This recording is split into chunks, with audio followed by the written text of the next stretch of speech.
أعوذ بالله من الشيطان الرجيم.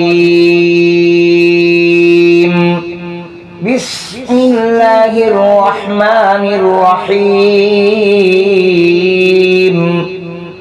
الحمد لله الذي أنزل على عبده الكتاب ولم يجعل له عوجا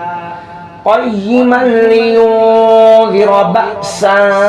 شديدا من لدنه ويبشر المؤمنين الذين يعملون الصالحات أن لهم أجرا حسنا ماكثين فيه أبدا وينذر الذين قالوا اتخذ الله ولدا ما لهم به من علم ولا لآبائهم كبرت كلمة تخرج من أفواههم إن يقولون إلا كذبا فلعلك باخع نفسك على آثارهم إن لم يؤمنوا بهذا الحديث أسفا إنا جعلنا ما على الأرض زينة لها لنبلوهم أيهم أحسن عملا وإنا لجاعلون ما عليها صعيدا جرزا أم حسبت أن أصحاب الكهف والرقيم كانوا من آياتنا عجبا إذ أوى الفتية إلى الكهف فقالوا ربنا آتنا من لدنك رحمة وهيئ لنا من أمرنا رشدا فضربنا على آذانهم في الكهف سنين عددا ثم بعثناهم لنعلم أي الحزبين أحصى لما لبثوا أمدا نحن نقص عليك نبأهم بالحق إنهم فتية آمنوا بربهم وزدناهم هدى وربطنا على قلوبهم إذ قاموا فقالوا ربنا رب السماوات والأرض لن ندعو من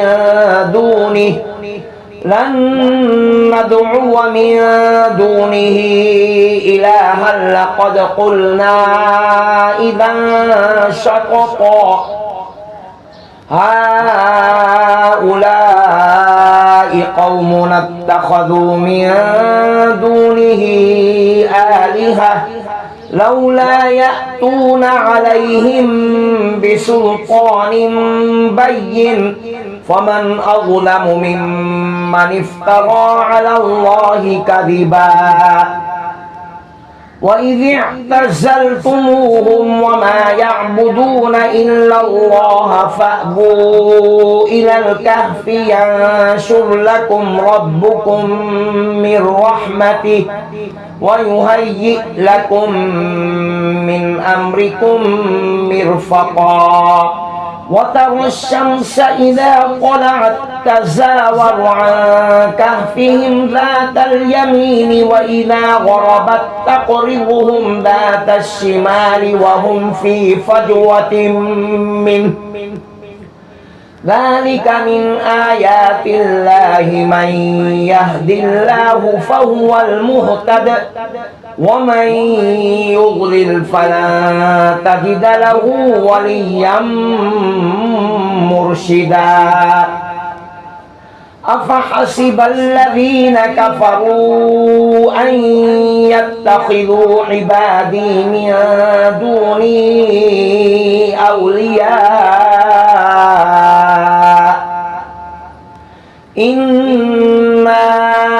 أعتدنا جهنم للكافرين نزلا قل هل ننبئكم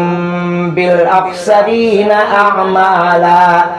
الذين ضل سعيهم في الحياة الدنيا وهم يحسبون أنهم يحسنون صنعا أولئك الذين كفروا بآيات ربهم ولقائه فحبطت أعمالهم فلا نقيم لهم يوم القيامة وزنا ذلك جزاؤهم جهنم بما كفروا واتخذوا آياتي ورسلي هزوا إن الذين آمنوا وعملوا الصالحات كانت لهم جنات الفردوس نزلا خالدين فيها لا يبغون عنها حولا قل لو كان البحر مدادا لكلمات ربي لنفد البحر قبل أن تنفد كلمات ربي ولو جئنا بمثله مددا قل إنما أنا بشر مثلكم يوحى إلي أنما إلهكم إله واحد فمن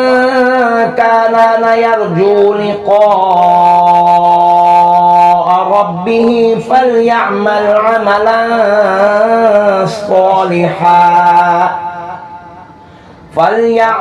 عملا صالحا ولا يشرك بعبادة ربه أحدا صدق الله العظيم